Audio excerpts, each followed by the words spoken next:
মোদি ম্যাজিকে টানা তৃতীয় দফাতেও ফিকে হয়নি গেরুয়া রং। ভারতের লোকসভা নির্বাচনের 7 দফার ভোটাভুটি শেষে সব বুথ ফেরত জরিপই দিচ্ছে এমন আভাস। জরিপ বলছে দুর্নীতি, মুসলিম বিদ্বেষী অবস্থান সহ নানা বিতর্কে জড়ালেও এতটুকু কমেনি বিজেপি সরকারের জনপ্রিয়তা। যদিও ভোটারদের মতামতের ভিত্তিতে করা বুথ ফেরত জরিপ প্রত্যাখ্যান করেছে বিরোধীরা। চূড়ান্ত ফলাফলে এখনও জয়ের আশা কংগ্রেসের।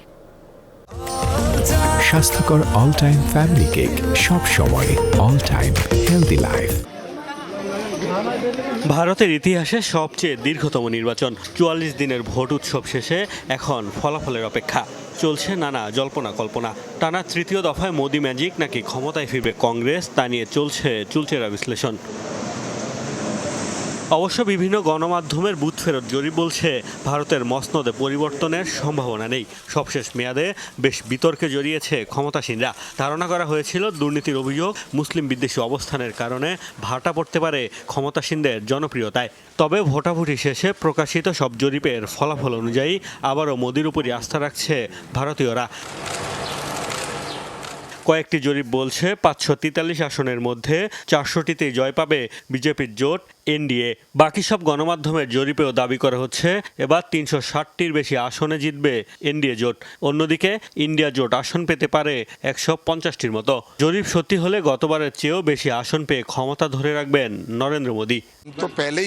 আমরা তো সব সময় বলে আসছি আমরা 400 আসন পাবো, এমনকি জনগণও এই স্লোগানে আওয়াজ তুলেছিল। বুথ ফেরত জরিপেও সেটার প্রতিফলন দেখছে। চূড়ান্ত ফলাফলে আমরা 400-র বেশি সিট পাবো আশা করি।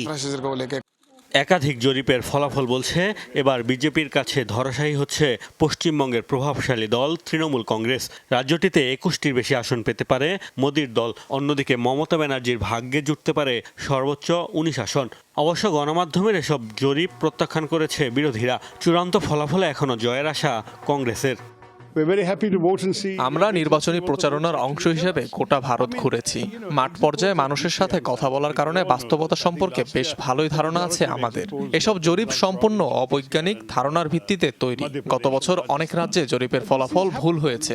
আমরা জনগণের উপর আস্থা রাখছি।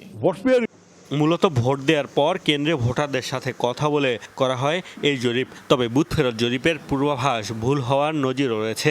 2014 সালে বিজেপি জোটের ক্ষমতায় আসার পূর্বাভাস দেয়া হলেও এত বিপুল সংখ্যাগরিষ্ঠতার আভাস দেয়নি কোনো জরিপই। এছাড়া অতীতে বিভিন্ন রাজ্যের জরিপ ও চূড়ান্ত ফলাফলের মধ্যে ব্যাপক পার্থক্য দেখা গেছে। মোস্তফা মাহমুদ, যমুনা নিউজ।